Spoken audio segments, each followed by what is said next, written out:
parade, Aaron? Going to the parade? The Parkway? Oh, I don't even know what that is. On Labor Day? The Caribbean Day Parade. West Indian Day Parade. Yep. Oh, Oh, really? I don't really like West Indian. Say it.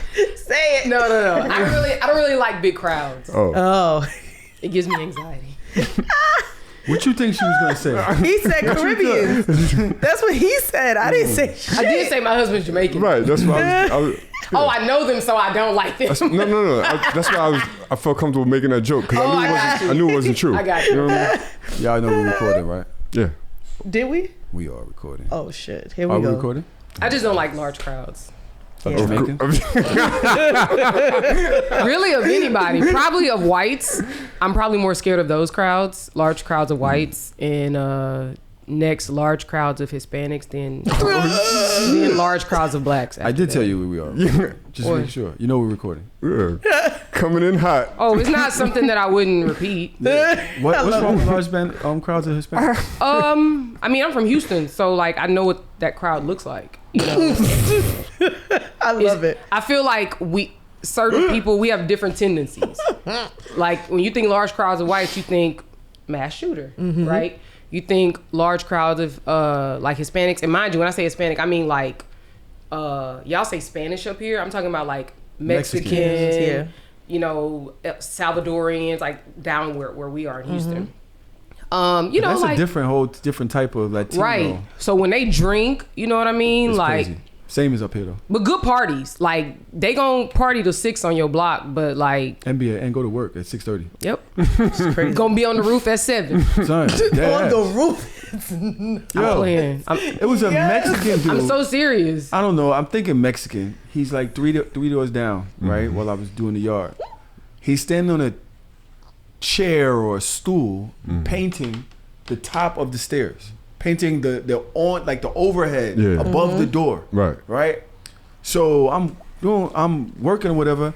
He falls off the stool and goes tumbling down the cement stairs to the sidewalk. Lays out on the sidewalk like this.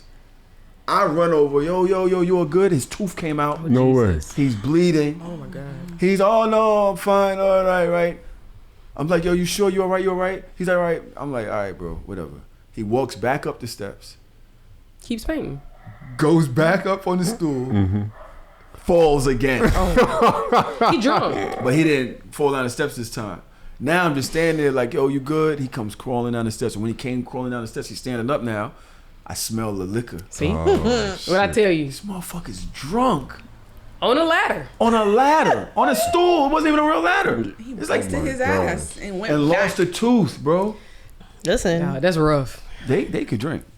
But that's what I'm saying. Like I know my Hispanic brethren, you know. So So that's why you say a lot of them, because it can get a lot. It can be a lot. yeah, pull out knives and you know all of that. It's violent. And then not that they're violent. That's not what I'm saying. You said, oh, they are violent. That's what you're saying? Definitely didn't That's how we say starting that. the show? Killing me. And then black folks, you know, don't step on my shoes. One person start running, everybody gonna run. Like you know, I mean, I know I've been black all my life, so I know what we do. So I don't like large groups of people. I don't like large groups of women. I mean, why? What's gonna happen to you? Especially if they like curly heads. That's why I don't go to Curly Fest. I'm scared they're gonna like mob. I actually want to go. Mob on you? Yeah, like run down on you? That toxic nigga right there. Oh, okay. There it is. What are you doing here? You put the ER on it. Hard. Underarm hair. Hey, wait. They want to know if I like ackee and saltfish. I love ackee and saltfish. Oh, come on, Milo. Not me. Well, I think that's a good way to start. Be after the way we went off last week. Daja. What I do last week? Last week, y'all niggas was drunk. I was. Y'all don't even remember last week. I was. Well, the clip that went off this week definitely reminded me of the diaspora wars conversation. But that was from 2 weeks ago. That shit, man. Wait, is that the one with the guy, the light skinned guy? Mm-hmm. Oh, okay. When he was yelling at me. Well, that, yelling. But about you said people in Canada, you can't come over here and shoot our bitches. Oh yeah, but that was hilarious. That was the same episode. And you also gave some good, like I never even thought about it the way you said it. She didn't either. She picked that up from somewhere. Where I picked it up from? I don't know, but you was too ready for that conversation with that. She dropped a one-liner and just killed the whole conversation. I said, nah, she I don't feel like the one-liner was the guys. Because he was like, you can't come and kill our bitches. Like, we kill our bitches. That's what he said. that's what he said. We kill our bitches. I said, But they gonna no, clip last week, this week, we Yeah, dropped y'all a do. clip talking about, I basically said that there was a race war, who would help us. And Daj made a point to say that the West Indians and Africans, more so than not, in her opinion, would not. So we make sure we're talking about Black Americans, not just Black people, because they would separate themselves from it. I was appalled. I was dismayed. Not Oh, appalled. I was please. dismayed. Why I don't you know if I was lie like appalled, this? but I was like, what? I Why clutched would my you think pearls that? listening. I was shocked, but then when I heard you say what you said, then I was like, okay, well, I can The fact of the matter, y'all can feel how y'all want to feel. I don't care. The fact of the matter is, you constantly hear when people come and immigrate to America, they want their children to stay away from Black American children. They think Black Americans are ratchet. They think that we are ghetto. I mean- we don't work hard enough. We're mean- not educated. You'll hear that from African parents. You'll hear it from Afro-Latino parents. When you bring home a Black boy and you a little Spanish girl, they like, you got this negro in my house, whatever the fuck, Moreno, and all that shit. You also hear it from a lot of Caribbean parents. Stay the fuck away from those African Americans. Whether y'all agree with me or not, I don't care. Whether it fits the narrative of your family, I don't care, because I didn't say all. I said I cannot account for every single one. If there was a race war in America, Black Americans versus white Americans, more Black Americans are going to stand up and stand with us, and Caribbeans and Africans, some of them may, but I cannot account for all of them. I don't got a understand what question. the problem is. So, was the clip taken out of context? What's the full context? Because There was no, that's exactly what I said in the clip. Because I didn't understand your answer, because you didn't even really answer the question. The question The was question was what about a race races war. what races would come to help, No. and you were like, That wasn't the question. Was So what in was a the race war, who would help Black people? If it's Right. a race war, that's between Black and white people. There's only two major races in this so, country. but you answered it by Damn. saying who wouldn't help. No, But the question I was answered- who would help? What No. other races, right? And then what other but races you also, would help? I know you didn't listen to the episode because we went That's through why I'm asking you all if the I'm missing- races. that's why I'm missing- No, I'm sorry, not all the Yeah. races. We went through all the ethnicities. We went through Hispanics. Well, Hispanics help. So then some of them said, yo, the Mexicans in Cali, they might not, or they might. We went Or through Southern all Cali, yeah, there was a lot. ethnicities. And that's why the first thing I Yeah. asked was, what's missing from the clip? What context is missing? I don't think that there was. This is the one That clip that I clip- don't feel like context was missing. It was very black and white. It was very black and white with what she said. She was proving this certain point. When we're talking about help us, make sure you say Black Americans. There's a lot of Black people that wouldn't even help. There's some Black Americans that wouldn't help. There's Right. definitely, she said, Africans and West Indians. Wait, you said there are Black Americans that would not help Black Americans? yeah. You think so? They be like, fuck out of here. That ain't my war. No. I'm out here get this when money. we think, nigga. no, I don't think people are understanding a race war, like real legitimate race war. We're not talking about prejudice and racism. Yeah. It's not an ethnicity war. No, it's not an ethnicity. It's not. It's a What are you race war. talking about? But when I That's was what I'm thinking talking about that, with your answer. no. But my answer was not that. My answer, you said, who would help us? Who would help Black Americans? And I said, in the clip, it literally said, I said Black Americans, and I said, but we cannot account for a lot of Caribbeans and Africans because a race lot war? of the in a race war. I'm telling you, this is how I feel. Anybody can feel how they want to feel. This is how I feel. If something was to happen right now in North Carolina, a race war spark up, you think all the Flatbush about to hop on a flight to go help all the Black people in North Carolina? All of Brooklyn, not either. All of Bed-Stuy, not either. We're talking about a race war. That means it's gonna have to start somewhere. If that race war don't start in your community, how many people are going to get off their ass to go help those people?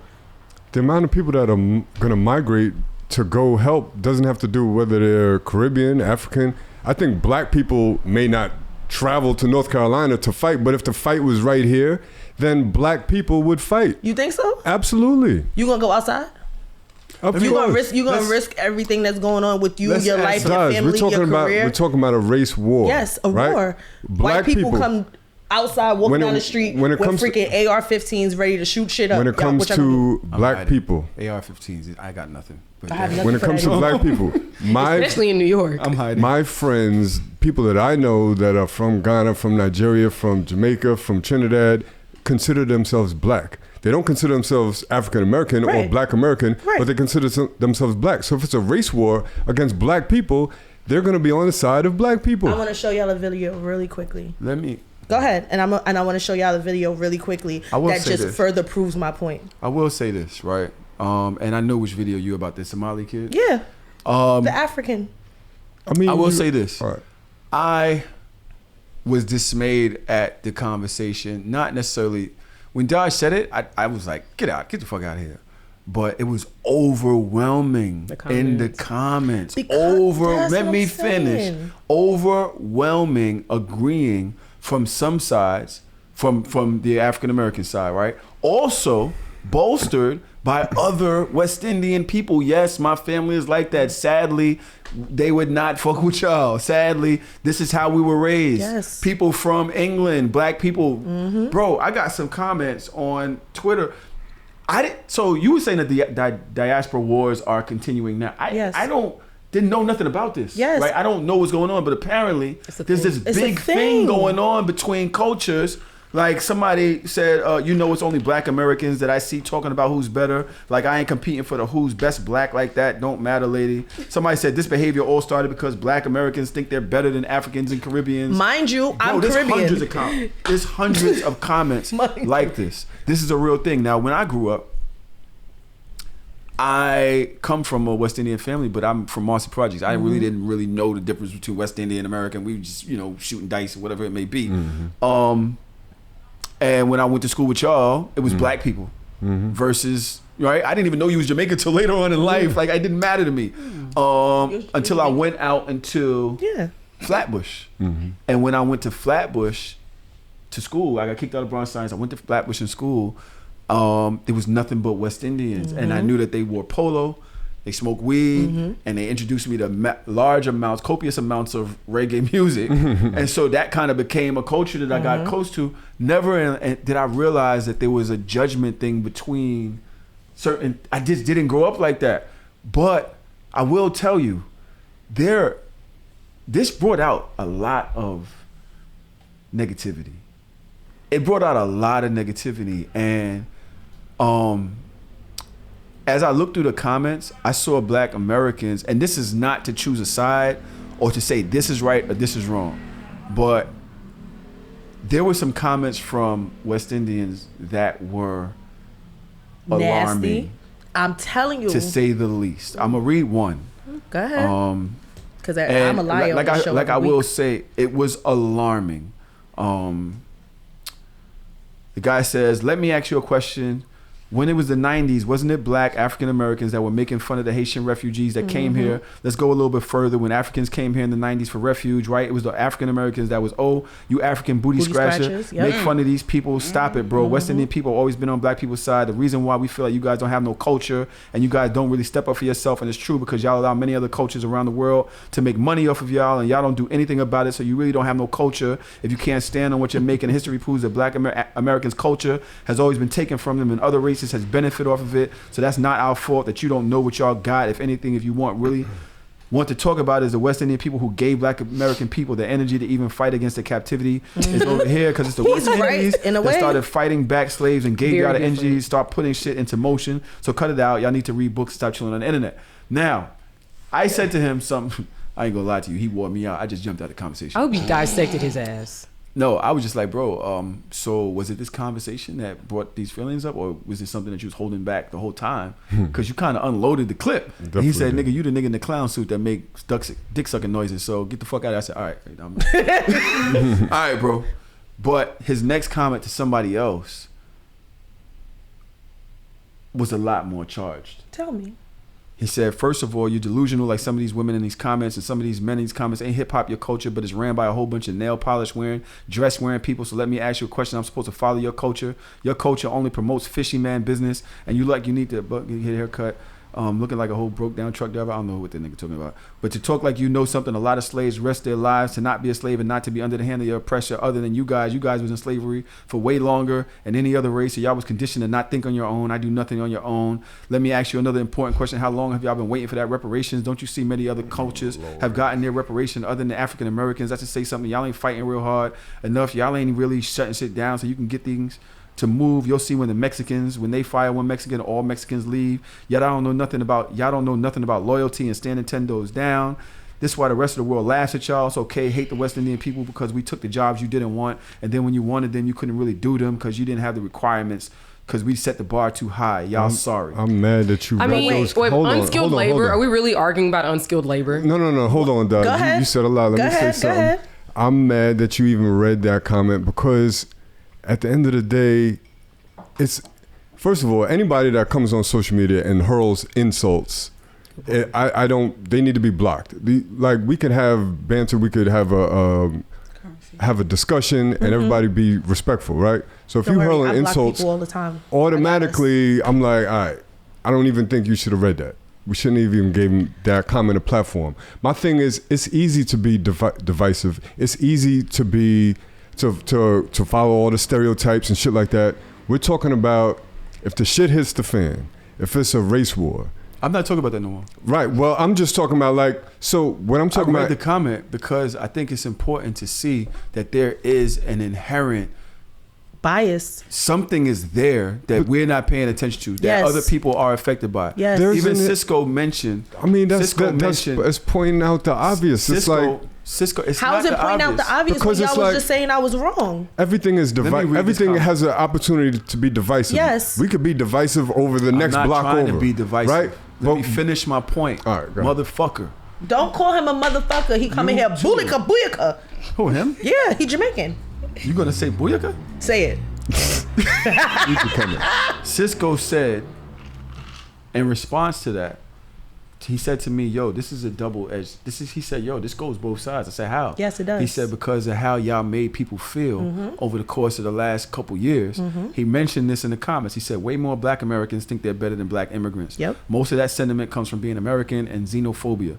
Growing up in the 80s and 90s, black Americans made fun of our accents, our clothes, culture, foods. This idea that immigrants think that they're better is deflection. Americans have a hard time acknowledging how bad they treated us when we first touched down in the States. That diaspora won't ever recover if all sides aren't held accountable for their actions and words. Now, the reason I read the other one and this first is to say that, is it possible that we have put a certain type of energy into the air that people had to learn and deal with that make them feel the way they feel? Is his comment defense for how he felt treated in the past? Yes. Of course. And that's where it comes from. So then can we blame them for not wanting to stand up if you're saying they won't do so? Yes, we can blame them. Why? I'll say this. At the end of the day, when you come here as an immigrant, it don't matter, black, Asian, Mexican, whoever you are. If you come here as an immigrant, you're literally coming and benefiting and prospering on the backs of what black people, what black Americans did in this country. Like any benefits that we have that anybody else can get is because black Americans put their foot out and they drew a line in the sand. Okay. You know what I mean? So I think that, okay, yeah, there's some trauma there, but chill out. If you so mad about it, go, just leave. Damn. You know I'm just saying, but like if you're that mad about it, leave. But isn't that what they say about us and racism? Yeah. But see, this is the difference. We didn't come here. We were brought here. There's a difference when you make a concerted decision to leave your house, wherever it may be, and then come here. That's the difference. So anybody trying to make a comparison, I'm going to call you stupid for one, because they're not the same. We have to compare apples to apples and oranges to oranges. It's just not the same. You know, so I feel like I understand the trauma. Cool, you know, you don't like black Americans, but don't shit on us and then go and get a scholarship, you know, or don't take advantage of affirmative action, or don't take advantage when it existed. Yeah, like it's just that, right? The comment that I read that was aggressive, you didn't take a liking to it, right? Mm-hmm. Have you heard black Americans speak about West Indians in the same manner? Listen, I know there's all types of dialogue that exists that's divisive. There's all types of opinions that you could grab from that's divisive, and it's not going to help anything. So I don't focus on that shit. I focus on intelligent discussions. I focus on solutions and coming together. And at the end of the day, yeah, I could point a few people out that say certain things, but I'm talking about like, what's the real intelligent discussion about coming together and understanding what we have in common? We could talk for days and years about what our differences are. And there's so many differences. There's differences between this block and the next block. But we got more in common than there's different. So if there's a race war, if there's something serious going on, you put your differences to the side, especially when the entire world looks at you as black. I remember after the George Floyd situation, when there was that couple of months of black pride going on, I remember walking down the block and you see a black person, you like, yo, what's up, man? Like, you speaking, everybody, you greet. I don't care if you Haitian, if you Trinidadian or African, it's like we black people. And that's the way the world views us. And if we don't view ourselves like that, we're just divided for no reason. Divide and conquer is like the number one law in how to oppress people. You know what I mean? And we've fallen for the shit. And then when we're feeding into it with divisive conversation. I don't feed into that conversation. I don't play into it. I don't want to repeat it. There's so much other positives to focus on. I have a question. Yes. In a perfect world. Yes. Fine. But if you're dealing with trauma, so we're talking about real trauma, right? Mm-hmm. From a group of people that have said and done things to make you feel lesser than, to make you feel not included, to make you feel less American, to make you feel less accepted in your adoptive home. Why would we automatically assume that they should put that trauma aside that they've dealt with just to fight for us, not knowing that if it was reciprocal, it would come back? Because it's not as pro-black. So I've said before on this show, I'm a black American technically with Caribbean roots and an African name. So being a person that was born and raised in Brooklyn, New York, I got all of the shit. I got all the Caribbean trauma from my father coming up to school, saying certain things. I got all the black girl trauma from other black people when we have that divisiveness and we talk about colorism and stuff like that. And then I have an African name. So I have that trauma from a name that's attached to a culture that I'm not attached to. So I had no pride in my name. But I got all the African booty scratches and all the tar babies and all you African bitch and da-da-da-da-da-da-da. So this is trauma that I dealt with as a black American in America. If I wasn't a black American and some shit popped off, I tell you right now, I'm not riding for none of them niggas that came at me crazy. Because when it was time for me to be included in this space, I was ousted from so many different angles and so many different things. We're expecting people to negate trauma for blackness, but when the blackness, I ain't never been called an African booty scratcher by a white person or even a Hispanic. They called you the hard ER. They called you nigger. No, not. We're talking. First of all, we're talking about Brooklyn in the 90s. Ain't nobody ever called me a nigger to my face. I'm talking about trauma from black Americans. All I'm saying is it's not to be divisive, it's to be honest. And the honest truth is that if there was a race war, there are a lot of people that will turn their backs on black Americans because of what black Americans have done to them in this country. Real quick, what I'm saying is, I don't expect you to come to bat for somebody else. And when I say you, I don't mean you specifically. Yeah, I know. I mean, if you are a black person and there's a race war, you don't think you're going to be included in that race war. You think whoever is on the other side is going to differentiate. So it's not right. No, I get that in totality. Right. Oh, you cool. Go ahead. No, I get that in totality. That's why I don't like when people call my father African American, because he is not. Right. So I'm not suggesting that, because of all this past trauma, they're going to fight for somebody else. You're going to fight for yourself because you're included in that race war. As a black Caribbean, as a black African, you are part of the race war. Unless I heard the question wrong. No, yes. Literally, yes. And in a perfect scenario, yes. I agree with you in totality. But I'm saying that there is trauma in this country between black people that we might first want to resolve before. Because if white people come at us right now, today, it's raps. Because of the divisiveness. So we have to have the conversation and we have to mend it. But the fact of the matter is there's so many of us that, one, want to be offended by it.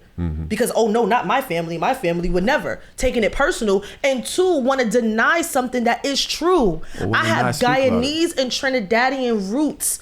I've heard conversations growing up. I remember having Spanish friends and their parents looking at me funny because I was a black girl. You understand what I'm saying? Like, this is some real ass shit. So I'm speaking from a place of not trying to project the divisiveness, but being honest and saying like, yo, we do have a problem. And if shit was to pop off today, we don't have a lot of allies in this hoe. So I just want to interject real quick. So I actually totally understand what you're saying, because if there's a race war and when things happen, it happens, we'll say in Charlotte. The next thing you know, it's gonna be in some South Carolina. Then it's gonna be in Atlanta. And it's just like little hotbeds. And then the hotbeds are gonna turn into one big, whatever. So you have all these battles that will turn into wars. So again, no one's saying, hey, are you Nigerian or are you African American? Oh, you cool. You all right, I won't give you this bullet. They coming for the color. So I think it's like, if you look like anybody in this room, even black people that don't even necessarily present black, you know what I mean? Like, they're dark Indians. They open their mouth, and you already know. And again, like you just said, with Indians, they gonna get caught up in the shit too, because they look just like us. Exactly. So I do think I think it's gonna be it's a safe haven with black people. Like if something happened and I'm running down the block because somebody after me and I see a black person, they whatever they are. Come here. We got you. Exactly. Come here. It don't matter trauma or not, it don't. Exactly. Oh, that nigga's from fucking Guyana. Get the fuck out of here. Exactly. Hey, don't bring my country in this. Bring your ass Exactly. And Dodge, you mentioned that we need to like come together and get over those traumas. The best way to get over it is to have a common enemy and to come and put all that divisiveness to the side. You know what I mean? But I agree. But we gotta heal a little bit first. We have to have these honest conversations first. The conversation is real. We cannot negate that the diaspora wars are happening. And we keep trying to negate it and make it seem like it's fantasy and it's made up, and it's absolutely not. So the reason I brought this up was to start the conversation. It wasn't to amplify negative commentary, and it wasn't to promote ignorance. I've already arranged for us to sit with people from different ethnicities. We'll sit with them next week. Nice. Cisco, Dominican, Liz and Ray from Ghana, also raised in America but travel. Dodge will be here. Hopefully you'll be here as well, Tron. And we will have an open conversation, hopefully that we can discuss the traumas and try to figure out a way for other people out there who may have, because I was listening to a show on YouTube today, Africans versus African American. And what happened in Africa, we don't understand as much if you don't read, if it's not promoted. You're just gonna think whatever you see on fucking whatever and not really understand where they're coming from, what their experience was like coming here, and they don't understand us either, because the propaganda or whatever it may be, or what is told to them at home as to what to expect from Black Americans. One of them said, yo, if you listen to the music, you think everybody over there is raping chicks, grabbing their butt and got a gun on them. Every Black American, you think every Black American is a gangster, is a hooligan. That's what we think of y'all, because that's all we know. There are conversations that need to be had, but first it has to be uncomfortable, Trump. And that's why I said certain things, because I didn't really realize the defensive mechanism that exists. Now, Aaron, I get your point as well. I always be like, fuck out of here, suck my dick. That's literally my phrase. It's on the back of my shirt right now. But I was about to say, let me have that shirt. But I think there is positivity that can come from the conversation. I agree. There's positivity that can come from any of these conversations. What you say, Aaron? I also think that, I'm not sure what y'all's audience demo looks like, but I don't. That's not what I meant. That's not what I meant. But these things aren't as prevalent in other big cities as they are in New York. And that's another part. So I think that it's probably more of an issue or something y'all are more cognizant of because y'all grew up here. Facts. But if we go to Houston, I mean, I have a lot of Nigerian friends. There's a lot of Nigerians in Houston, and there was a bunch of African booty scratchers going around that term. But I still don't feel like it's y'all have so many different like countries It's a melting here and pot. people. Yep. So I can see that happening, but I would actually say that it's a very small portion of Black people where this is a conversation. Like you go to Atlanta, Exactly. you go to Charlotte, you go to Savannah, you go to any place that's not like a top 10 city. These conversations ain't happening. But we have reached there. We have reached there. We have people in almost every major city, especially even the Houston's there, the two below Mississippi. We have listeners in Kenya, Kuwait. That's not what I'm everywhere. saying though. But we can start. Well, the thing is that it's of no effect to you. Like if you don't know no Nigerians, if you don't know no Trinidadians and Jamaicans or whatever, it literally is of no consequence to you. So I'm just saying, I think that it's a way bigger deal here, simply because of y'all's environment. Yeah. You know, everybody agree. doesn't have that experience to where you got 37 countries in your 5th grade class. Yeah. Facts. You know, most people don't have that. That's true. As you know, we have a guest here with us today. First of all, welcome back to So Shameless. Shout out to y'all. Give yourselves a round of applause for making it another week. It's crazy that we're having this conversation during Labor Day weekend. You know what I'm saying? Bad timing or whatever it may be. Sometimes things just need to happen the way they happen. We are joined here by none other than, and she goes by her name, her moniker speaks for itself, Erin the Renegade. Love it. I don't know which From camera is 8 mine. at the Table, All from of the them. 8 at the Table podcast. Tell them a little bit about yourself, Erin. What's up, y'all? It's your girl, Erin the Renegade, from 8 at the Table podcast, where we talk about love, sex, and relationships. We've been on the scene since 2018, so we've been in it for a minute. Stuff has been viral everywhere. We got crazy topics, taboo topics. So make sure y'all tune in if y'all don't know nothing about us. So Child, they know y'all. Everybody know y'all. 8 at the Table. Of course. I love it. Dodge is here. Trom is here. And I wanted to start a little hot, but then I wanted to get into a lighter conversation. A little lighter. Okay. Lighter conversation. I hope everybody's all right. Y'all got y'all drinks. I'm not drinking as much today. Oh. why is that? What happened? Last week was... I just hope the clips are nice to me, bro. No, the they're clips have not come out yet. This is we're Friday. What's today? 9/1. Yes. We're 10 days into the worst season of the world. Jesus Christ. He got issues with Virgos. Oh, It's because he is one. Oh, Do we ever? Are there ever clips that we don't put out? Do we No. filter clips? Everything There are goes clips out. that don't come out. Because somebody's like, "Yo, why'd y'all put that clip out?" I was like, I wanted "Oh, to they fucking just put it out. go out before we even look at it." I'm gonna keep it real. I didn't see it, but why wouldn't we put it out? I was waiting for that. Yeah. sometimes I mean, we know out. I literally asked Chelsea weeks ago, can you please send me the clips before you drop them just so I can prepare myself? Exactly. Because I be seeing them shits like, oh, that's Yeah. the type By of the day time we finna it's have. out, it's out. We find it out in real time. It's like, oh, And once it's shit. chopped up and edited, it could be Yeah. way worse than what Yeah. it's supposed to It's be. like, It fuck. could be. It couldn't. With our media management company, it might not be as bad as they make it.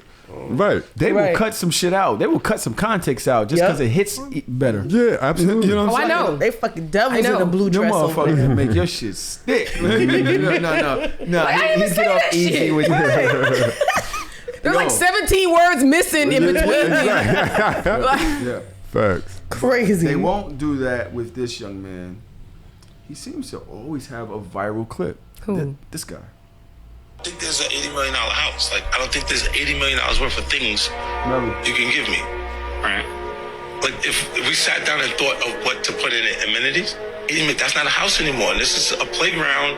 This is a facility, we can call it, and we probably should put seats in it and make it one of these. Share it in some way. Yeah, so people could come and enjoy it. I guess everybody has a different version in their minds of paradise, like what that is. Some people know how to live better than others with or without money. They just sort out and pick a better person to share their time with. You feel what I'm saying? Even if you sleep in a one-bedroom apartment, you may be richer than a rich guy. You see what I'm saying? Your life, the fabric of your life and what you're doing and how you feel about yourself at the moment. Come on, Cancer. Who is it? 50. Oh, okay. Right? You dead ass? Am I I supposed to know couldn't. it? I didn't. You couldn't tell that was figure 50 out Cent? until later. You I could had not to tell really- that was 50 Cent. I had to hear a little. I Yeah. needed to see his face It was- because I couldn't hear it in his voice. I was like, "Who the fuck is that?" Yeah. But I saw the side profile of his face, and I'm like, "Oh, that's I know it's 50. well." You can see you right directly Oh, right okay. there. First of all, 50 has like the illest clips ever on the internet. I always think of like, yo, this nigga's smart as fuck. Even if he's talking about killing somebody, he's really smart. That clip brought up something in me, and it's connected to another clip that I'm gonna play next. But paradise looks different for everybody. You understand what I'm saying? And we talk about, going to heaven, going to hell. Heaven's gonna look different for everybody, right? I suppose heaven, in my mind, is the state of peace that your brain is in over what your life has been, or the state of mind. It might be like, yo, your shit is, you've always been on the run. You're gonna die because you've been in hell trying to escape your sins, and so that's how you die. That's how you die, and that's what your hell is. Or you've served, you've left a great legacy, you've had a lot of people loving you, and you pass like that, and I would assume you have a softer existence, which becomes your heaven. But if there was a place called paradise, say there was a heaven or something that you could exist in, what would your version of paradise look like?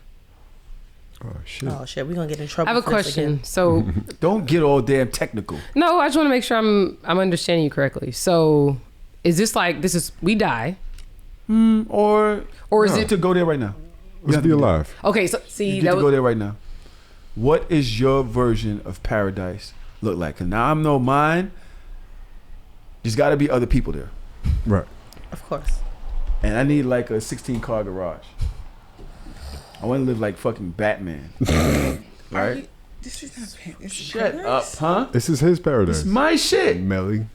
I thought it would be a It's little bit mad more realistic. bitches. It's mad. She said, "I thought it would be a little bit more realistic." he's like, I want a 16-car Fucking garage, paradise. 34 big booty hoes. Yeah, I want big booty. I want to live like fucking Rick Ross. I don't think anyone without got the 16 goddamn what? garage. Like what? Batman had a whole house full of Cave. cars. Like there's mad cars everywhere. You didn't see Batman? 16. It was like 30, 40. 16 is Melly, let him have 16 his is paradise. mild. Yeah. See how she got to hate on everything? I was just trying. I just wanted more verification with the question, because if it's like when you say paradise, are you talking about more realistic or more like, oh, I wish I had? I would say the same. It's thing paradise. Too, It don't but have to I'm be trying realistic. I don't know. I was just. I understand where you're coming from. Yeah. I still want to have purpose though. I don't know if I want to work. I don't think I would work, but I still want to do things that make me feel whole. Like you gotta have some sort of soul food, some sort of purpose. I'm sure after a while you just wake up and you ever been like on somewhere where there's a tennis court but you don't play tennis?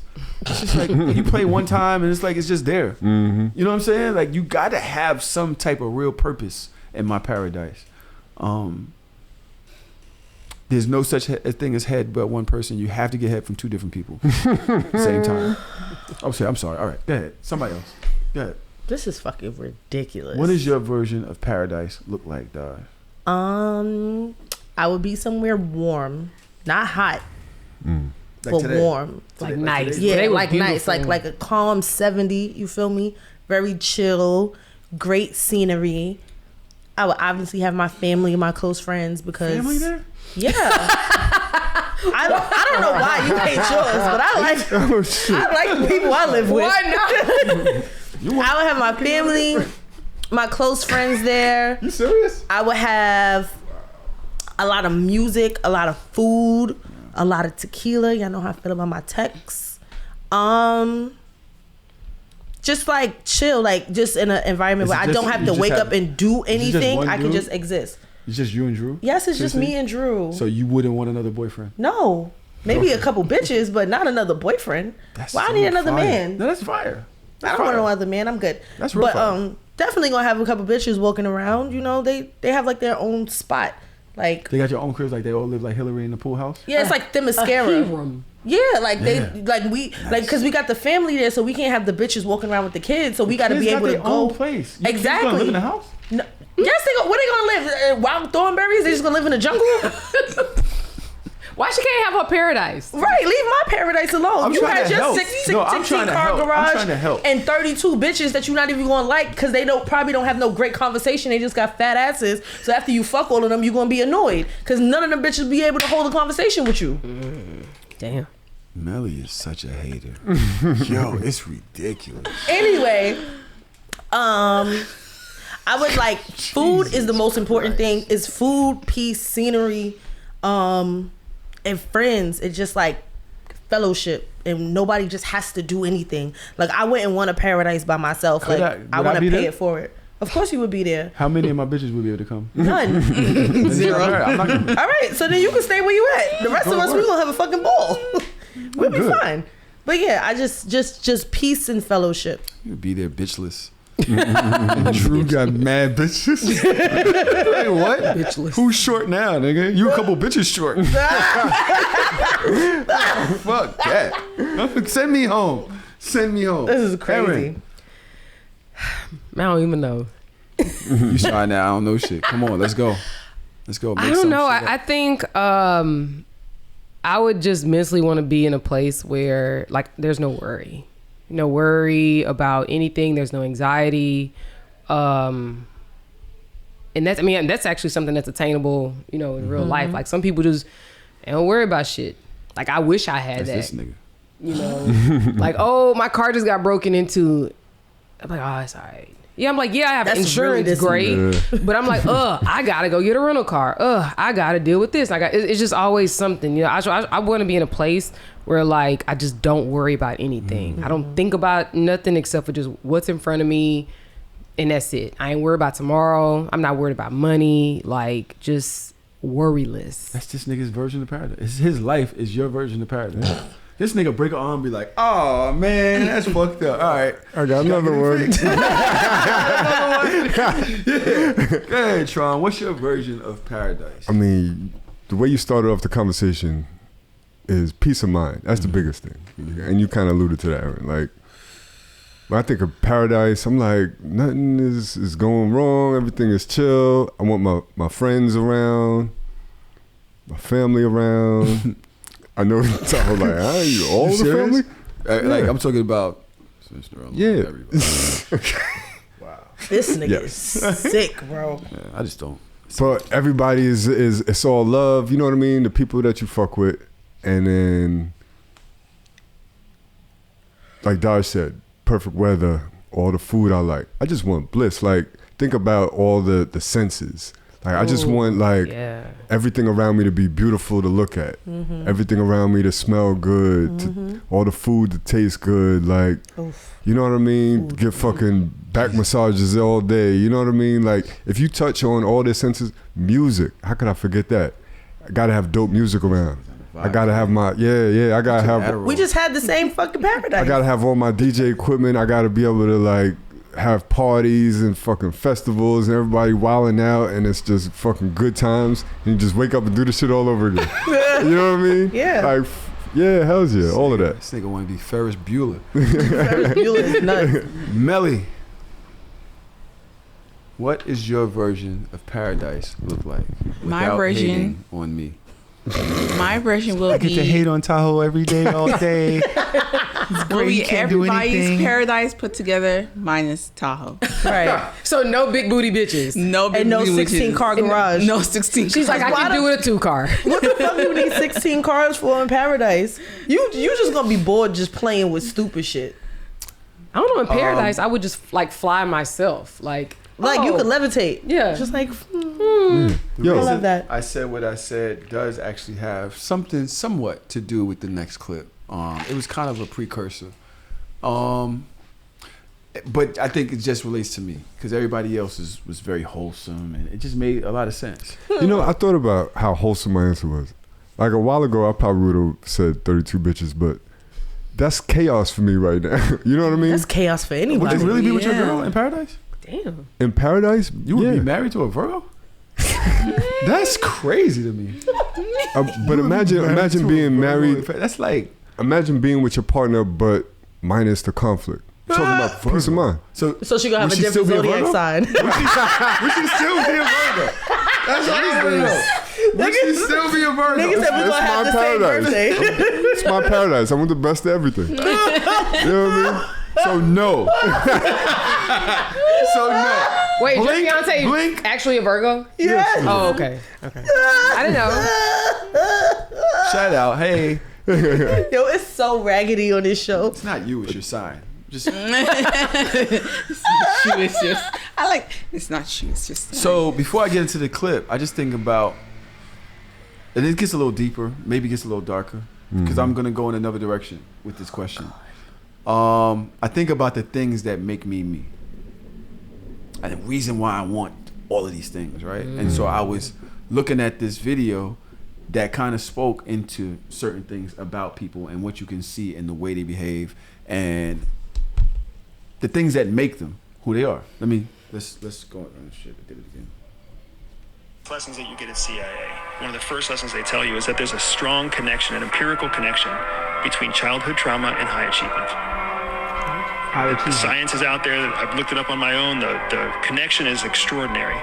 That people who experience the right amount of childhood trauma, the right amount being enough that you had to prove something, but not so much that you had to adopt external coping mechanisms, right? Whoa. Well, so like drugs. Correct. Drugs, addictions to pornography, substance abuse, submitting yourself to the authority of others, right? Like there's a certain amount of trauma, that's the right amount of trauma, that turns you into this high achiever. You always have to win something because you're trying to win favor, win attention, win rewards, win glory, win something. So you're always achieving, you're always driving yourself towards something, but it's not because you were born with drive, it's because some part of your lessons that you get at CIA. I don't know what he's gonna say, but it makes sense. Yeah. It made sense. It made sense as to why somebody like me would want to have 2 podcasts, want to have 16 cars, wants to have all the bitches, wear a striped white and green shirt. It's a joke. And I wonder what part of the childhood trauma that I went through makes me the way I am. So I would also question y'all. What do y'all think? Maybe I should have asked you before this so you could actually put some thought into it if you haven't had a chance to do that much self-reflection. But what part of your childhood trauma is your personality based on? So I actually thought about this because I saw a comedian talking about it. He was talking about how he wanted to be a rapper, but he didn't grow up with no issues or nothing. So he was like, he was like, I just have a mediocre life. You know what I mean? He was like, I'm kind of cool. He said, I got loved into mediocrity. Like, you know what I mean? When you grow up with a lot of love, it's like there's no real push to really strive, like overcome anything. It's just like, you just kind of coasting. Yeah. I kind of feel like that's me. Like, I'm not that I'm mediocre, but you know what I mean? I don't have that extra gear of hustle that I know some people have that had to get it out. What about being a second child? Does that not affect you? A second child, there's the younger brother. You don't think that being a younger brother? I feel like that affected me in a probably counterproductive way. Kind of made me like almost, what's the word?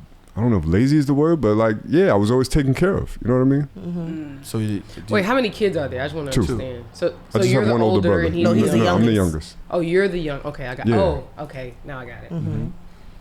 So you don't think that affected you at all? So it's like I've always been ambitious, but I'm not like a super go-getter. Spoiled. I never had a sense of urgency in my life. So then you answered the question right there. Right, because I've always been all right. But that is the question. Something that happened with you when you were younger, being the fact that you were the second child, it still affected you now because you never had to be the go-getter because you were always taken care of. Right. It's still there. You might not view it as trauma, Right. but there's a certain sort of conditioning that kind of makes you who you are now that happened to you as a child. Absolutely. Anybody else? My childhood trauma is so So Like, I don't even know. I'm gonna be like, I don't know this. Yeah. She told me she's gonna do this with every answer. I swear she said she's gonna be like, I don't know. She's gonna answer some shit. Go ahead, Dosh. I don't know. This is hard for me because I feel like my childhood trauma put me in two different spaces. Like, in my childhood before 15 was like very spoiled, very catered. Like, all I had to do was get good grades. I always knew that I was smart. I could just kind of like coast, and I had like this bubbly personality, and everybody loved me, and it's so I was good. I think my mom dying was the trauma that pushed me to have to take care of myself. So then I became very independent, very strong-headed, very bullheaded, very fuck everybody. I just got to figure it out. And now all I want is peace and quiet and chill, because it was so many years of just ups and downs and hustles and bustles and not being able to kind of like put my finger or like plant my feet anywhere. But that trauma also adversely affects me because I'm so used to bad that I'm constantly waiting for the other shoe to fall. Anxiety is crazy. Yeah. That's why they got me on a little white pill. I'm telling you, I've been Which chilling. one? Lexapro. I've been chilling. I've been good this last 2 weeks, child. But like, I'm always constantly waiting for the other shoe to fall, waiting for something bad to happen, or just like mentally trying to prepare myself mentally and emotionally. Like, if this worst thing happened just now, how could I survive? What would I do? Like, always constantly being in survival mode, but still at the same time trying to be like, you're good, everything's good. So it's a battle that I'm having, but all I want is peace How and are you chill. gonna be at peace if you're you? What do you mean? I know several ways that I could be at peace. It's just not good for everybody else. Listen to this one here. She asked what time we're gonna record. Wow, this is crazy. Here we go. She says 5/5:30. Right? And then what happened? It's cool. Things happen, right? A lot of shit happened today. But the way you bring the noise, you could have just been like, yo, y'all, day been hectic. I'll be there closer to 6. What did she say? What I said?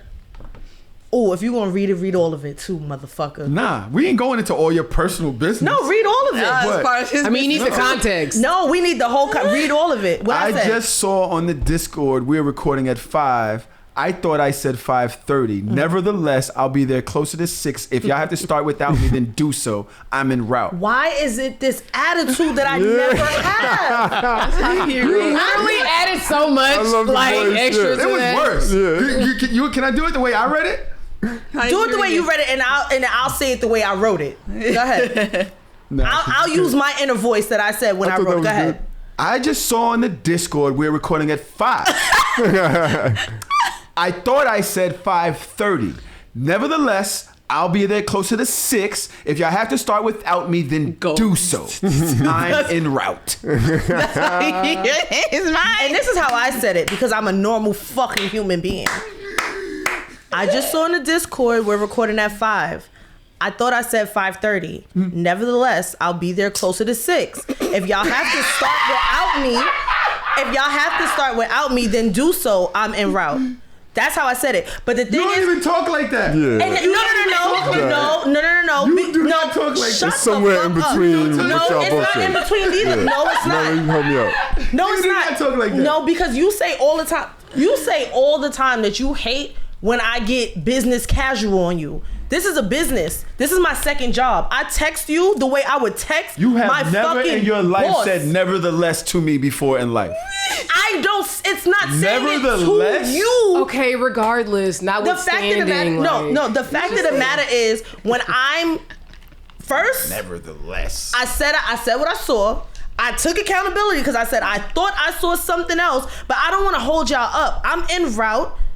I'm coming. I don't want to hold nobody up, but don't do that. Don't do that, because when I get, because if I came in there and be like, nigga, I'll be here at 6, even though I said 5, even though I said 5:30, you would have had talk like that attitude. either. You don't So what I talk talk like like? that I talk like that. Trom said somewhere between what you said and what I said. Yeah. So what you think the tone was, Trom? It's the perfect medium between. No, say it. Look, Read it. It wasn't as calm. Give him the elbow phone. Look at this. Look at this right here. I need you to read it the way you interpreted it. How did you interpret it? Did you put "Hey guys"? No. No, Oh, okay. because I don't talk like that. I thought I said It 5:30. was regular. Like, I was just, regular. I don't Read even, it. I ain't gonna do it right. No, let's do I it. just saw in the Discord we were recording at 5. I thought I said 5:30. Nevertheless, Oh, he took I'll be out there the closer to. Because there was no So, I'm not gonna say that you said it with an attitude, but I'm not gonna say you said it as sweet as the way you said it right now. Like, I thought I said 5:30 has a little tone of Some tinge in there. a little, Some- a little it's like, spiciness. like Just a frustration. little spiciness. There's a little in Frustration. there. Look, and Melly, and your cancer sister. Y'all niggas is on drugs. It's all right, because I'm really going to start talking Can to y'all I the way add to y'all this think I talk conversation to y'all. how Tahoe ain't called gonna do me shit. at 5:22 talking about you're late? I'm like, we said 5:30. So you shot for 5:30. I shot for 5:15, knowing that if I get there at 5:30, I'm not gonna be late. But you some still sucker was even shit. here at That's 5:15. That's some sucker shit. I shot for 5:15. I didn't say I Y'all was are here at just 5:15. disrespectful. If you tell me the way my mentality works, if you tell me said we had a guest 5:30, today. I automatically said 5:30 in my head. I don't And even see the because 5 no Aaron more. was here is the reason why I said start without me, because I didn't feel like me Aaron. and my mistake should hold up the whole show. So fuck me. So Aaron. now I'm gonna start talking to y'all real crazy. in Aaron, the does it fucking sound chat. like you're in the car with a couple fighting right now? No, I mean I get it though. feel like that? I understand what's going on here because I actually get this a lot at work. You know, Because you're the late one. no, it has nothing to do with being Because late. you were the last one to come when we were there too. Was I? But I do travel the farthest. Again, I do also, and I don't drive, and I work. That doesn't matter. No, it, It does. doesn't matter. Oh, I got to work late because I travel the furthest. No. It doesn't matter. No, but the thing is that when you have to go a longer distance, you should you're- leave earlier. No. I was at work, We're not dick. talking to you. Even Talking to Aaron. even if you leave earlier, if you're traveling Speaking. 30 miles, Slap the shit out. you know there's an occurrence or an accident or a Every ticket or time? something. No, it's more likely to happen because you're driving a further For distance. distance, yes. If you're Which traveling means you 10 should give miles, yourself more time, right? in the event that I can left happen. 15 earlier than what Waze told me, and I still got here 2 or 3 minutes late. So I mean, we just don't know. I don't. Is that something that happened with childhood trauma with you? You just don't know how to get someplace on time? That's fucking great. Don't have to feel like that, Aaron. I don't really know. There she goes, and I don't know. I don't have an I answer to can't that. recall. Do you have anything that you can relate to us back to? Yeah. I think that I'm very. I don't want to call this trauma, but my dad and my mom raised me to be very independent. My dad's only child, but my mom's Second child. no first child of 2 kids, two Okay. different fathers. And I grew up. I'm 5.5 years older than my brother, so I grew up being my brother's caretaker. You know, and I think that because I pretty much like raised my brother, I kind of always look at people like, damn, you don't know that? Anybody teach you that? So I'm annoyed by things that I believe are basic that people don't know. Right. And a lot of times, and my dad even checked me on this when I was young. He'd be like, Aaron, everybody doesn't know what you know. And it's not fair that you think that people know what you know. You know, Are you a Virgo? I was. no. I'm a Sagittarius. Oh. I was like, I'm just asking. That sounds very familiar. I think that my like growing up, like I know my grandparents, they've been married close to 70 years, I guess. And That's amazing. yeah, well, I wouldn't call it amazing, well, but I mean- they're married for 70 years. My grandfather at one point had an outside child. Wow, somebody called me a Sagittarius. Because that's what we call them up here. I'm sorry. Okay. I'm sorry. It's a me thing. It's not you. It's not you. It's me. But my thing is, I think Sagittarius men may be worse than Sagittarius Oh, they women. are. They are hell. Okay, see, but there I we have a go. Sagittarius daughter, and we Oh. have the same conversation. She's dope. She is. See? And then And so one thing that I saw growing up, like I saw my grandmother dealing with her trauma, being a nag, being very unsure of herself, being in a position to where, you know, she had a great life. My grandfather at one point was the biggest black grocer in Houston. You know, we lived, you know, I grew up on Parkwood, and I know, you know, Parkwood, you know, Beyonce's entertainment company. I lived on Parkwood. My parents, my dad lived on Parkwood before Beyonce even stepped foot on it. You know what I'm saying? So like it was a great life, but you also got a philandering ass husband, you know? So it's like, I've just seen her kind of deal with that. And this is only from a grandchild's perspective. I don't know what my dad and his siblings have seen, you know? And so I think I'm always very conscious of that. Like, I don't want to ever be in that situation, ever. Like, I just can't imagine. Like, I actually think I would harm somebody before I find myself in that situation. You know, where you're stuck somewhere and you can't leave.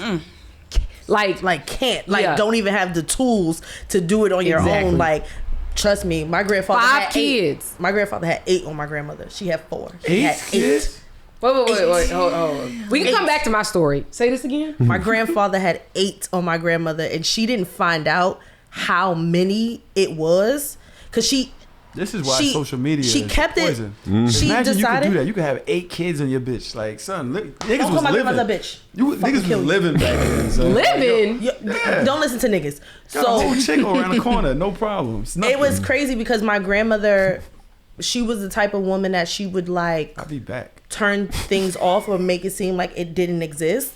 So when she found out that he had other children, she never asked too many questions, so she never knew their names, to the point that she never knew how many there was. Damn. And it wasn't until my grandfather died that she knew about the oldest, she knew about 1 or 2 in the middle, and she knew that there was a younger one that was younger than her grandchildren, which is me and my sister. Me and my cousin. But she never knew exactly how many there was until the day that he died, because they all came to the hospital. So we all there and they all there, and it's like a whole thing. Now at this point, I know all of them.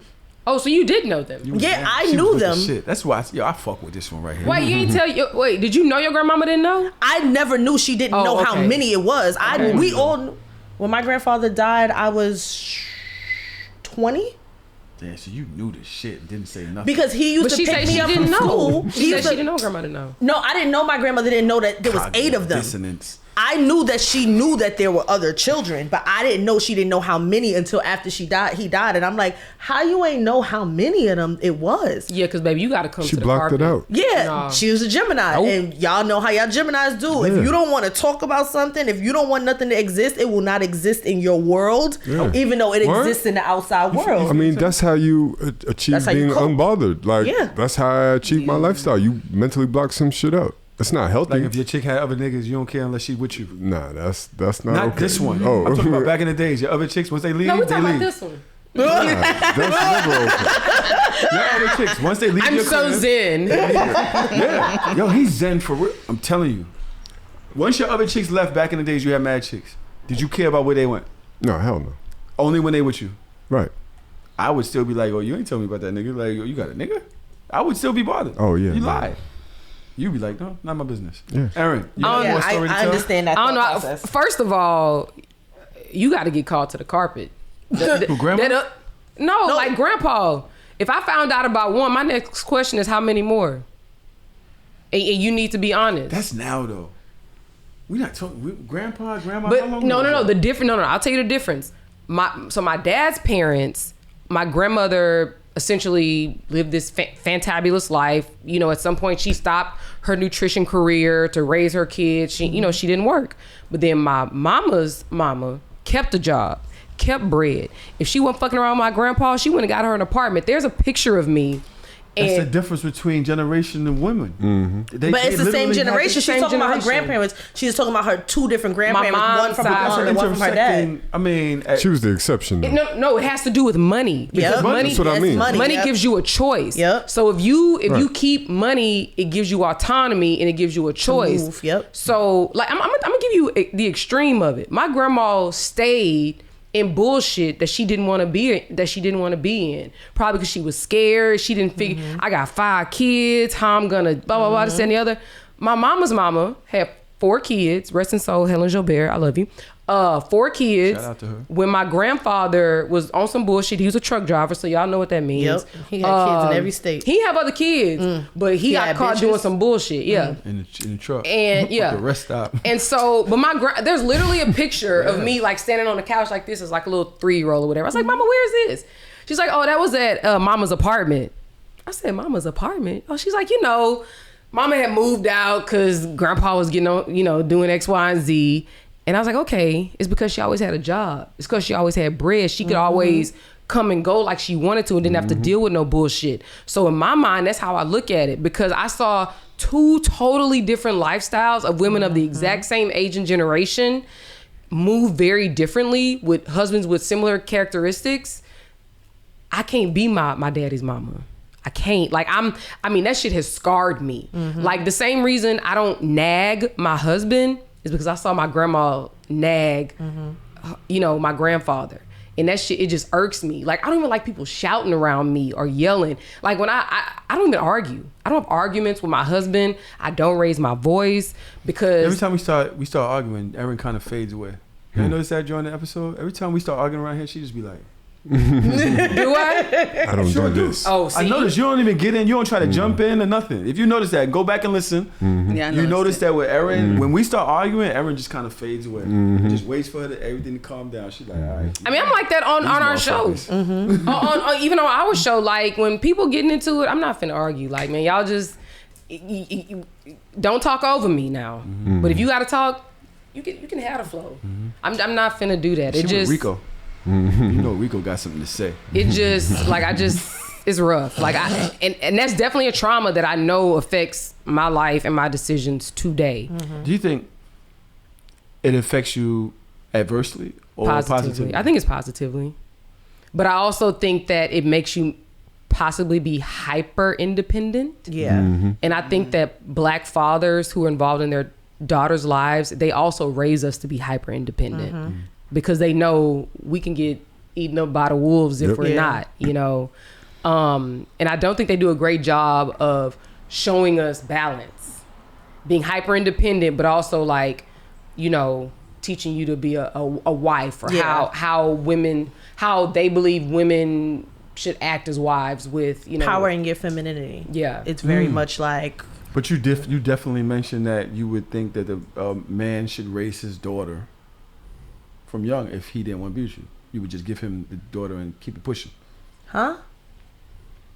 What How did we get here? Because this is where we at. What I said now? You said if you and your nigga break up, you're giving him the kids. Break up? Yes, I'm giving him the kids because I'm not built to be a single mother. And I said... I think it's a great idea. I think Thank you. that women should raise the children up until a certain age and then the father take them. Yes. There's a certain level of... There's a difference in parenting styles. Yes, that I agree. But if I feel like I would do more of a disservice to my kid as a single mother than I would letting her be with her father. There's a certain level of power in your femininity you don't think that you'd be able to do? It's not, because what I do notice about me, especially in this state in my life, I get flustered and frustrated and aggravated very quickly.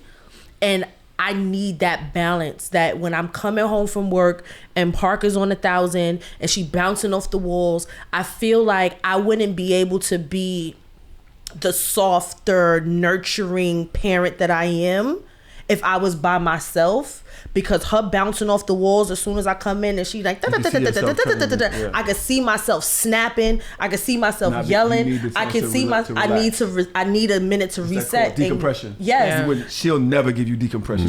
You know her. She on in my mommy and did it. How was your day? And I did this today and did it and I'm like, yo, can I get a minute? Can you not talk for a minute? One thing. Doing that shit for 4 years. Nah, I can't do it. She will break down. I might break down. There has been times that Drew has literally been like, go in the room, close the door, I got this. Cause you aggravated, and will literally bust through the room, put a glass on the table with a drink and a straw, slam the room door shut, lock the door, lock me in our bedroom, because I get flustered and overwhelmed, and I would never want to do that to my child, but I also understand the type of child that I have.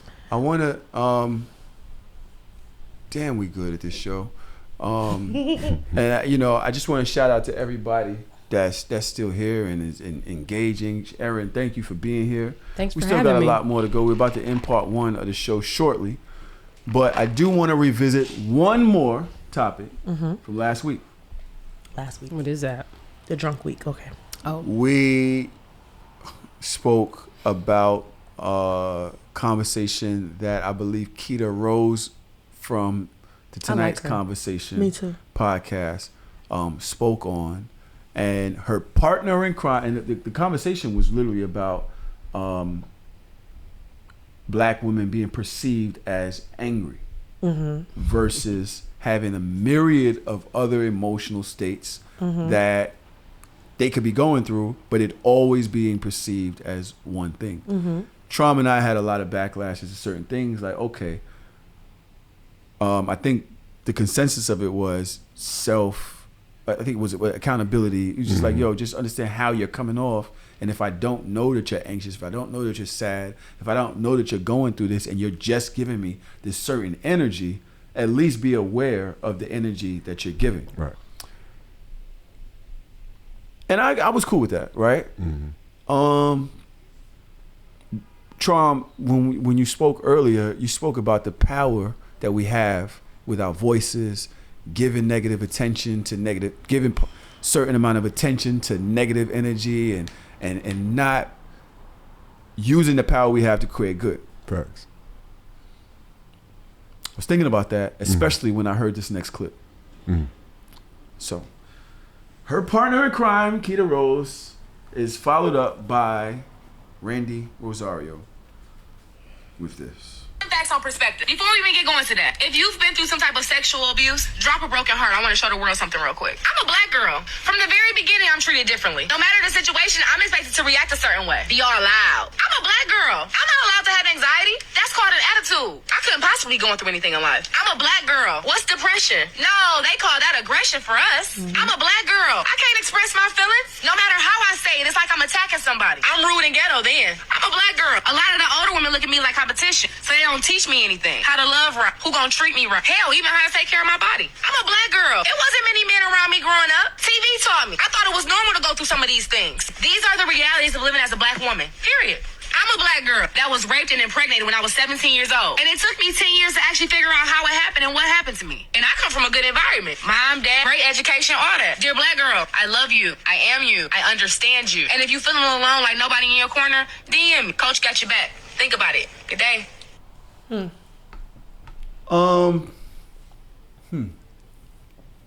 When I heard that, I was like, all right, what is the... Remember I always talk about the legacy that I want to leave on this planet, on this earth. I always think about that, like, yo, what can I do, right? How can I affect this world? It's a very grandiose thing that I want to be, this huge thing, right? What I have yet to do with, as much as I open my mouth and say all of these things, is actually say, what can I listen to? What do you want men to hear from you? Black girls, black women. Just give me something to go on, because I can only go on what I'm hearing from our own personal experiences, but I've never really sat down and asked, what is it that we aren't hearing from you? And I'd like to give y'all the floor. Can I ask a question? Do you believe that black women are angry? I believe that you can come off in an aggressive way. Yes, he does. As he reads my text messages in that tone at all times. I could. At all times. There's never been a time he's ever read a text from me that did not sound like that. His internal voice of mine is that. I'm gonna be honest. I didn't think that black men looked at black women as being angry black women. They sure do. I didn't know that. I did. I don't know. I guess I'm thinking of like microaggressions in the workplace, or and I talked about this earlier. Like, people misunderstand how I write emails. You know, I speak very direct and very succinctly. Same. There's no fucking gummy bears and rainbows. None of that in my messages. Same. And people take that as me being aggressive or me being whatever, probably just angry black woman or whatever. So I guess it doesn't even register to me that black men think that black women are angry. So I say it in a joking way. I'm not sure if it's deeper, but what I would ask and I see it. I want to, at the risk of being combative again, which is not. I don't want to do that, right? But being that you didn't really give me a why to that, it's like, okay, if you see everybody else is doing the bubbles that you said, and you're coming direct, can you see how that would be perceived to the room of bubbles? No. Yes. Well, for me, yeah. And I'm very conscious of it. And it's taken me years to figure out the art of that. In work. You know, when it comes to like my everyday life, you're going to get straight, no chaser. You know, I'm not trying to be mean or whatever, but it's just, you're going to get exactly what it is. And I also look at it, it's like, it's my job. I don't want, as a lawyer, I don't want anything that I'm saying to be ambiguous. I don't want you to think B when I was saying A. So I feel like it's important for me to speak and write the way I write, or speak the way I speak and write the way I write. But again, I've still learned what the perception is, because I am a black woman, and I know that that's what they're receiving from my very like harmless, nice, maybe not nice, but like from my very harmless email, you know? So I get what you're saying about reading the room, and I have done that. But it took me a while to get to that point, to be able to like not have people. Do you think that's something that you should have to do, is read the room? I do not think that I should have to do it, because other people aren't having to do it. And that's why I don't. Why is the onus on me? The onus ain't on a mediocre white man to do it. Nope, never. The onus ain't on nobody else to do it. But I have to do it, because I realize, you know, I talk with my hands. I got a deep voice. Do you don't think black men have to read the room when it comes to certain settings?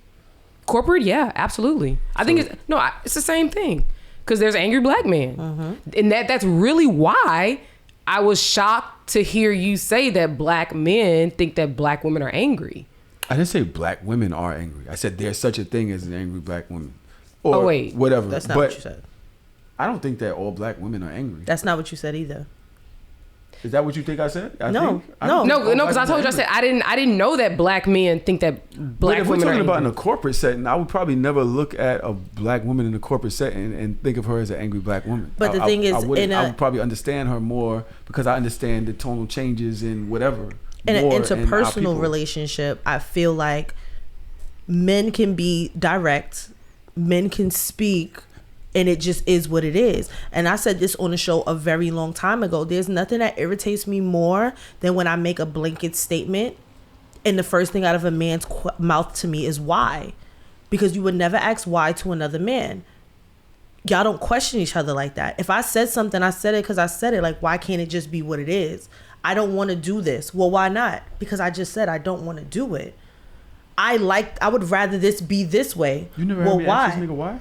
No, but you're talking about on a show. I'm talking about interpersonal relationships. I feel like women get asked why way more than men do, like as if we're incapable of making our own decisions. So it's always like a why or a push to try to change her mind about something, and it gets very annoying. I feel like when women, black women especially, speak very directly, because I am that. I speak very directly. I'm not adding no LOLs, no smiley faces, no bubble gums, no raindrops. I'm not doing that. And I should be able to do that because I'm one adult talking to another adult.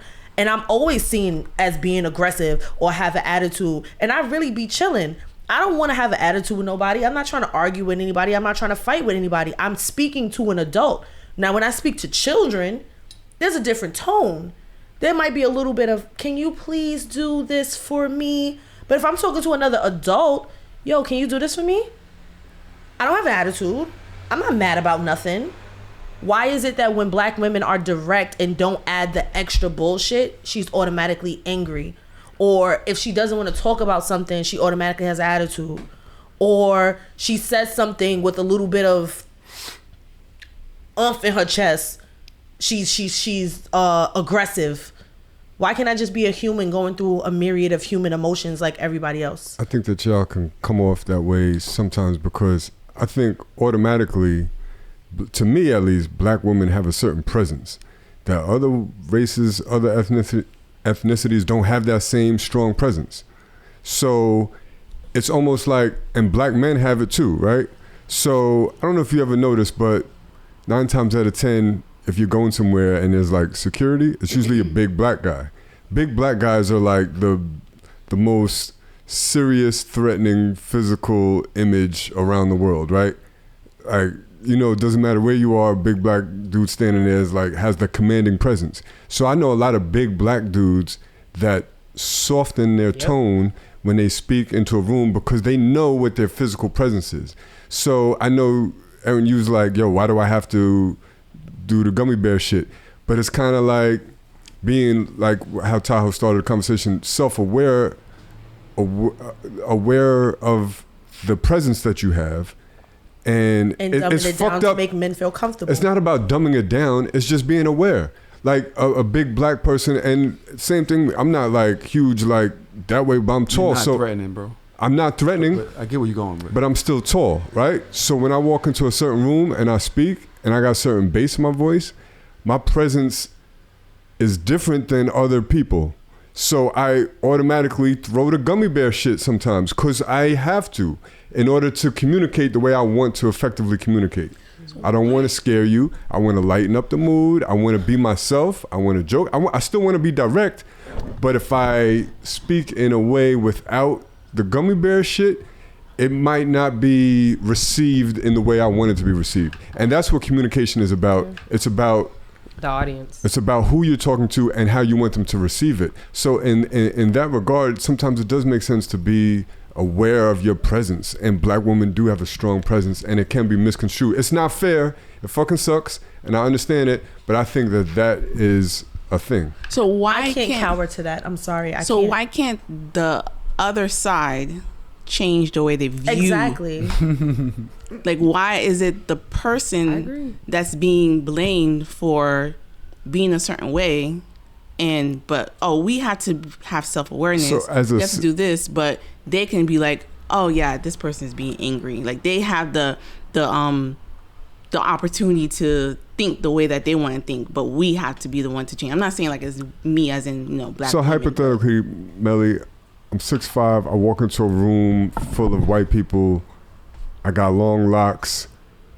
You want me to expect the room full of white people to change the way they view me? Hell yeah. So you want, instead of me being self-aware of my presence, my strong presence. I'm not saying that I need to dumb my presence down. I just want to be aware of it so that I can communicate in a way that could be received. But if you're not the type of person that communicates with anger or communicates with attitude, but you're just communicating in a professional way, you're not doing nothing wrong. So why do you have to? You're basically dumbing it down. Yes. You're basically changing it in the way for them to feel comfortable. It's not enough. But it's not right or wrong. It's about effective communication. I think it is right or wrong because the communication can still be effective. My communication does not make me less effective because I'm dumbing it down.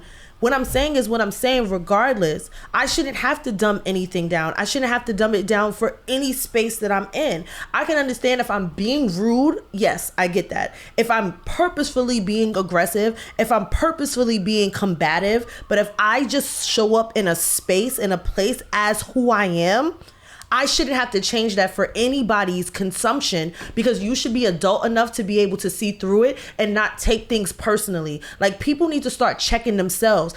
If everybody checked themselves first, then maybe I'll check myself. But I'm not going to dumb myself down. I'm not going to dim my light. I'm not going to not speak in the way that I speak. I'm not going to be serious. I'm not going to not be assertive. I'm not going to do any of that for anybody else's comfortability. And I think that is a bad message to send, to even say it out loud, that you have to be self-aware about how other people perceive you. Other people in this world hate themselves. They wake up every day and look in the mirror and hate everything about themselves that they see. I cannot fix anything in my life or in my presence that's going to make you more palatable to me when you already hate yourself. That doesn't make sense. I'm not doing it. So I'm not saying dumbing it down is not a phrase that I use. I do not want to continue that narrative. I don't softening. And even I don't like that. That's for lack of a better phrase. Just adapting. When I go to a room full of kindergarten kids, my tone is different They're children. than if I go to a room of middle school kids. Yes, Because children. if I go to niggas on the corner of Notion Avenue, my tone is going to be different than if I walk into a room full of corporate black people. Yeah. We can all be black, but my tone is going to be different, right? I hate that for us because my tone is not going to be different. Well, But that's just me. And because who I'm speaking to, I want to be able to communicate effectively. I don't look at it as dumbing it down. I look at it as effective communication. Now, if you have to do it to the point where you lose yourself, then I see that that's a problem. And I'm not suggesting that. Sorry. Go ahead, Aaron. I just want to say one quick thing. Unfortunately, I think this all stems from what's ingrained in us, no matter where you're from. If you are living here in America as a black person, we battle and have to deal with white comfortability every single day. And I think... White comfortability? Yeah. Mm-hmm. And I think that's where all of this sort of stems from. Mm-hmm. Because, and I understand what you're saying about effective communication. You're absolutely right. Because you have to know your audience in order to effectively communicate. But I think that a lot of that happens when we're growing up with like, oh, don't talk like that, or don't do this, don't do that, when you go to school, when you go to work, when you're in corporate America. So I think it all sort of stems from like this performative act that is like ingrained in us. I ain't gonna front. I don't like that either. And I feel bad that I even made that comparison. But I changed it at the end. If I go to a corporate setting with exactly all black people, yeah. I'm gonna talk different than if I'm talking to my niggas. I just feel like everybody does it. And I just don't understand the issue. You saying wait, y'all saying like I'm not gonna do this, I'm not gonna do that. Then you don't have to work here. It's like white people do it, Asian people do it. Everybody does what they have to do to get their point across to the message, to get their message across to the person across the room, and whatever it has to be done to get the deal done, to get the business done, to keep the relationship. You do it with your partner. You do it with your children, of course. You do it with friends. You do it with foes. Everybody knows how to get their point across to the person across the room. And you're saying, hey, I'm not doing that. I shouldn't have to. And I'm just like, yo, I'll tell a young nigga, yo, why you got your pants down around your ass? You at work. Or why are you like moving like this? You at work. Like, nigga, like, this is work. This is not the corner. No. I think you're misconstruing what I'm saying, because the basis of this conversation is about anger. It's about aggression. Okay. It's about black women being seen as having an attitude and being aggressive just because we are being direct and assertive and speaking in a certain tone in a certain way to other adults. So we're not saying that, because if a white man came into a room and said something with assertion and said something directly, I think he had a problem with me, and he's fucking got attitude. Like, nigga, you come in there like, guy, you're gonna do this, then that's not what she's saying. That's not the same. That's not what I'm saying. I'm not saying point at people and say. I'm saying if I walk in a room and I'm like, all right, everybody, this is what we're gonna do today. We have this, that task that we need to complete. You need to delegate this. You need to delegate that. You need to delegate that. Is everybody okay with that? Cool. Break. Everybody go about their business. There are people that will say, oh, she's such a bitch. She walked in a room. She's so assertive. She has an attitude. I'm not saying anything different than any man or any person of any other race would say. I'm saying it's in a the positive same tone. thing. But from this conversation, what's being said is, oh, well, if you're trying, you know that you have a presence as a black woman. So when you come in the room, you have to know your audience. So me as a black woman, that is a strong black woman, that is very assertive, that is hyper intelligent. If I walk in a space, then I have to say, good morning, everybody. How was everybody's day? Okay, so Billy, is it possible for you to do this? Instead of me telling you and delegating, everything has to be in a question format.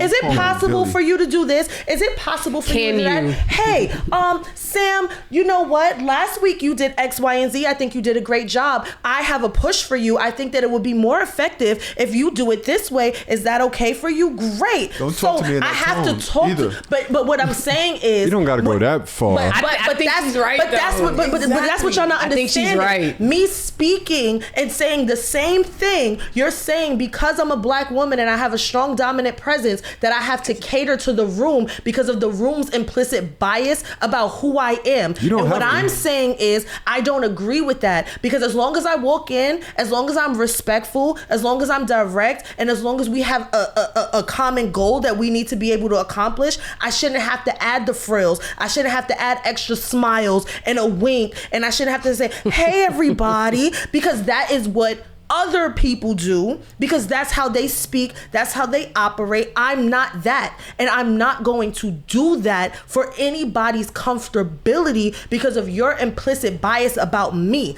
I am not the problem. You are the problem. And when we're talking about this society and we're talking about a world in which everybody hates everything, everybody has an opinion, most people are insecure within themselves, most people hate themselves at some level or beyond, I can never be perfect enough in the eyes of anybody. So I'm not going to do anything to make you feel comfortable. I'm going to speak to adults as if they are adults. I'm never going to be rude, I'm never going to be disrespectful, but I'm going to make sure that whatever the point is, we're going to get it across. When I'm talking to children, I will talk to children the way I should, age appropriate for where they are. I'm not going to coddle a high schooler. I'm not going to talk to a high schooler the way that I talk to a kindergarten kid, but I'm also not going to talk to no fucking adult the way I speak to children, because that makes them more comfortable about my strong black women presence. Final thoughts on this before we move on. It's very draining. Just to say that. It's incredibly draining when you have to be conscious of that all fucking day. All day. Like when you got to be on like that. Hey guys, would you mind? No, it's like, hey, we on the same team.